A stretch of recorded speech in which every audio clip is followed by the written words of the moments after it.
Ruby କହିବେ, ପୂଜା ବାହାନାରେ ଅନ୍ତତଃ ମୋର ବି ପୂଜା ହେଇଯିବ। ମୁଁ ତ ବହୁତ ଭଲ ଭଲ ଶାଢ଼ୀ ଆଉ ଜୁଏଲେରୀ କିଣିବି। ବହୁତ ଦିନ ହେଇଗଲାଣି ମୁଁ ସପିଂ କରିନି। ତାପରେ ପଲ୍ଲବୀ ରୁବିକୁ କହିବେ, ରୁବି ମାଉସୀ, ଇଏ କୌଣସି ଫ୍ୟାସନ୍ ଶୋ ନୁହେଁ ରୁବି ମାଉସୀ।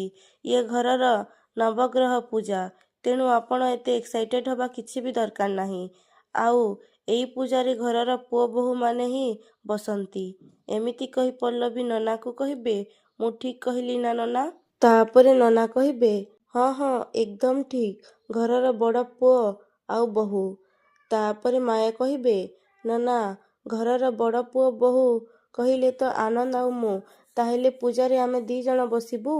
ତାପରେ ଆନନ୍ଦ କହିବେ, ଆରେ ଆମ ଜେନେରେସନର ପୁଅ ବୋହୂ ନୁହଁ ମାୟା, ୟଙ୍ଗ ଜେନେରେସନର ପୁଅ ବୋହୂ ହେବା ଦରକାର।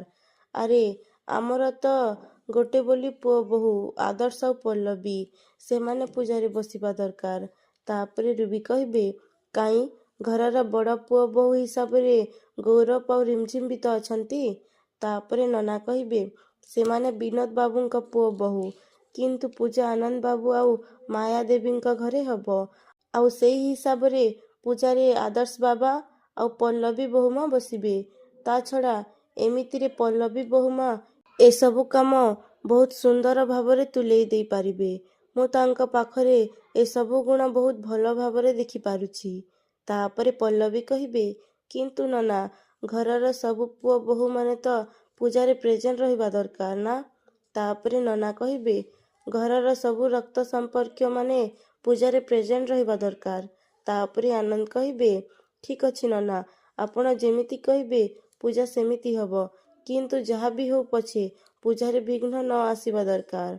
ତାପରେ ନନା କହିବେ, ହଁ, ମୁଁ ପୂଜାରେ କ'ଣ କ'ଣ ସବୁ ସାମଗ୍ରୀ ଲାଗିବ ସବୁ ଲିଷ୍ଟ କରିକି ଆପଣଙ୍କ ପାଖକୁ ପଠେଇଦେବି। ମୁଁ ଏବେ ତାହେଲେ ଆସୁଛି। ତାପରେ ଆନନ୍ଦ କହିବେ, ଠିକ୍ ଅଛି ନନା। ତାପରେ ନନା ଚାଲିଯିବେ। ତାପରେ ପଲ୍ଲବୀ ଆନନ୍ଦକୁ କହିବେ, ବାବା, ସେମିତି ହେଲେ ତ ଦାଦା, ସାନମା ଆଉ ଭାଇଙ୍କୁ ଡାକିବାକୁ ପଡ଼ିବ। ସବୁ ରକ୍ତ ସମ୍ପର୍କୀୟ ପୂଜାରେ ପ୍ରେଜେଣ୍ଟ ରହିବେ। ଏକଥା ତ ନନା କହିଦେଇ ଗଲେ ନା। କିନ୍ତୁ ସାନମା ତ ଏ ଘରକୁ ପୁଣି ଥରେ ଫେରିବାକୁ ଚାହୁଁନାହାନ୍ତି। ତେଣୁ ଏ ପୂଜା ତାହେଲେ କେମିତି ହବ ବାବା? ତାପରେ ଆନନ୍ଦ କହିବେ, ପୂଜାରେ ଘରର ସମସ୍ତ ସଦସ୍ୟ ପ୍ରେଜେଣ୍ଟ ରହିବାକୁ ପଡ଼ିବ। ଯଦି ନ ରହିଲେ ସେ ପୂଜାର କୌଣସି ମାନେ ନାହିଁ ପଲ୍ଲବୀ। ଯଦି ମମତା ତାଙ୍କ ପରିବାରକୁ ଧରି ଏ ପୂଜାକୁ ଆସିବାକୁ ରାଜି ନ ହୁଅନ୍ତି, ତାହେଲେ ବାଧ୍ୟ ହୋଇ ଏ ପୂଜା କ୍ୟାନସେଲ କରିବାକୁ ପଡ଼ିବ। ଏମିତି କହି ଆନନ୍ଦ ଚାଲି ଯାଉଥିବେ। ତାପରେ ମାୟା କହିବେ, ନାଇଁ ଆନନ୍ଦ, ପୂଜା କ୍ୟାନସେଲ ହବା କଥା କହୁଛ କେମିତି? ପୂଜା କ୍ୟାନସେଲ ହବନି। ତାପରେ ପଲ୍ଲବୀ ଆଦର୍ଶକୁ କହିବେ, ଶୁଣ, ତମେ ଟିକେ ଉପରକୁ ଆସ, ତମ ସହିତ କିଛି କଥା ଅଛି ମୋର। ଏମିତି କହି ପଲ୍ଲବୀ ଚାଲିଯିବେ। ତାପରେ ମାୟା କହିବେ, ପୂଜାରେ ସତକୁ ସତ ଯଦି ମମତା ଆସିବାକୁ ରାଜି ନ ହୁଅନ୍ତି ତାହେଲେ? ତାପରେ ପଲ୍ଲବୀ ଆଉ ଆଦର୍ଶ ରୁମକୁ ଆସିବେ।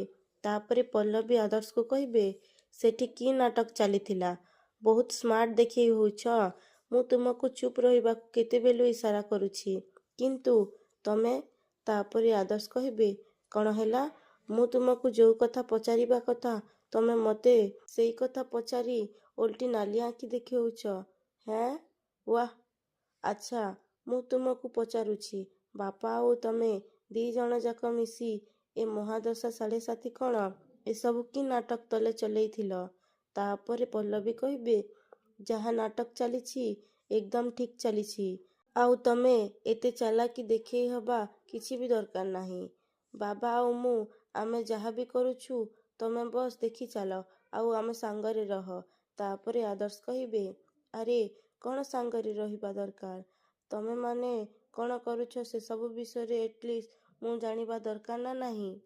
ତାପରେ ପଲ୍ଲବୀ କହିବେ, ଆମେ ଯାହା କରୁଛୁ ସେ କଥା ତମେ ଜାଣିବା କିଛି ବି ଦରକାର ନାହିଁ।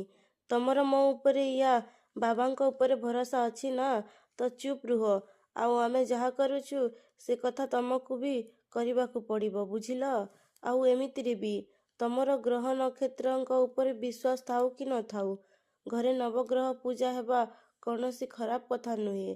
ତମ ଘରର କୁଲଦେବତାଙ୍କ ଉପରେ ବିଶ୍ୱାସ ଅଛି ନା? ଆମ ପ୍ଲାନ୍କୁ ବରବାଦ କରିଦିଅନି। ଆଉ ଯଦି ବେଶୀ ନାଟକ କରିବ ନା, ତାହେଲେ?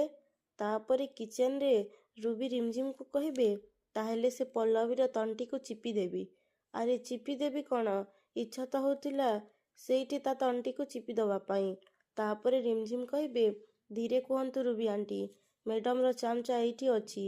ତା କାନରେ ପଡ଼ିଲେ ସେ ସିଧା ଯାଇ ତା ପାଖରେ ଫୁଡ଼ିଦେବ। ତାପରେ ରୁବି କହିବେ, ଅବଶ୍ୟ ତୁ ଠିକ୍ କହୁଛୁ, ମୋର ତ ଖରାପ ବେଲା ପଡ଼ିଛି ନା, ତେଣୁ ମୋତେ ଟିକେ ଜଗି ରଖି ଚଳିବାକୁ ପଡ଼ିବ। ନିଜକୁ ସେ କ'ଣ ଭାବୁଛି କେଜାଣି, ମୋତେ କହୁଛି ପୂଜା ଇଏ ଫ୍ୟାସନ୍ ଶୋ ନୁହେଁ। ସମସ୍ତଙ୍କ ଆଗରେ ସେ ମୋତେ ଇନସଲ୍ଟ କଲା। ଆନନ୍ଦ ଆଉ ଆଦର୍ଶ 2 ଜଣ ତାକୁ ମୁଣ୍ଡରେ ବସେଇଛନ୍ତି ନା, ସେଇଥିପାଇଁ ତତେ ବି ସେ ଇନସଲ୍ଟ କରୁଛି ରିମଝିମ। କାହିଁ ତତେ ରାଗ ଲାଗୁନି? ଆରେ ମୋତେ ଏମିତି ଚାହିଁଛୁ କ'ଣ? ତୁ କ'ଣ ଦେଖିପାରିଲୁନି କ'ଣ ନନାଙ୍କ ପାଇଁ ଜୁସ୍ ଆଣିବାକୁ ମାୟା ତତେ କହିଲା, କିନ୍ତୁ ସିଏ ଇମ୍ପ୍ରେସ୍ କରିବା ପାଇଁ ଉପରେ ପଡ଼ି ନନାଙ୍କ ପାଇଁ ଜୁସ୍ ନେଇ ସେଠି ପହଞ୍ଚିଗଲା, ଆଉ ତତେ ସେ ଡମିନେଟ୍ କରି ନିଜେ ସେଠି ମହାନ ହେଇଗଲା। ରିମଝିମ, ତୁ ହେଉଛୁ ଘରର ବଡ଼ ବୋହୂ, ତେଣୁ ପୂଜାରେ ବସିବାର ଅଧିକାର କେବଳ ତୋରି ଅଛି।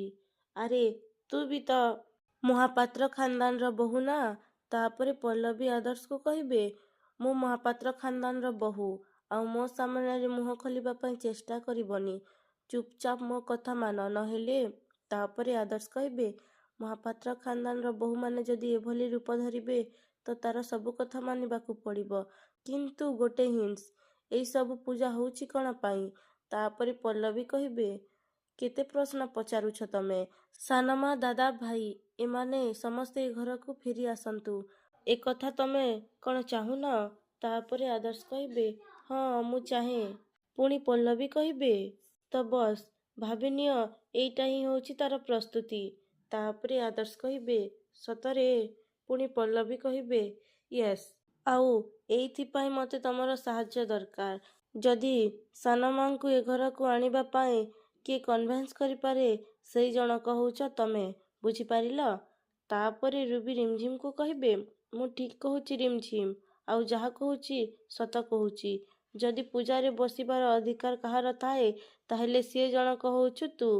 ତାପରେ ରିମଝିମ କହିବେ, ଏଇ କଥା ତ ମୁଁ ବୁଝିପାରୁଛି ରୁବି ଆଣ୍ଟି, କିନ୍ତୁ ଏଇ କଥା ବା ହେଇପାରୁଛି କୋଉଠି? ତାପରେ ରୁବି କହିବେ, ଆରେ ତୋର ଏ ରୁବି ଆଣ୍ଟି ତୋ ପାଖରେ ଅଛି ନା, ତେଣୁ ଦୁନିଆରେ ସବୁ ଅସମ୍ଭବ ତୋ ପାଇଁ ସମ୍ଭବ। ତୁ ମୋତେ ଦେଖେଇ ହେଇ ସେଠି କ'ଣ କହିଥିଲୁ?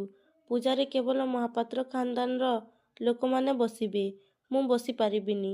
ତ ଦେଖ, ଏବେ ମୁଁ ଏମିତି ଚକ୍କର ଚଲେଇବି ଯେ ପୂଜାରେ ତୁ ନିଜେ ବସିପାରିବୁନି, ଆଉ ସେତେବେଳେ ତୁ ଜାଣିପାରିବୁ ଯେ ଏ ରୁବି ମାଉସୀ ଯାହା ଚାହିଁଲେ କ'ଣ କରିପାରେ।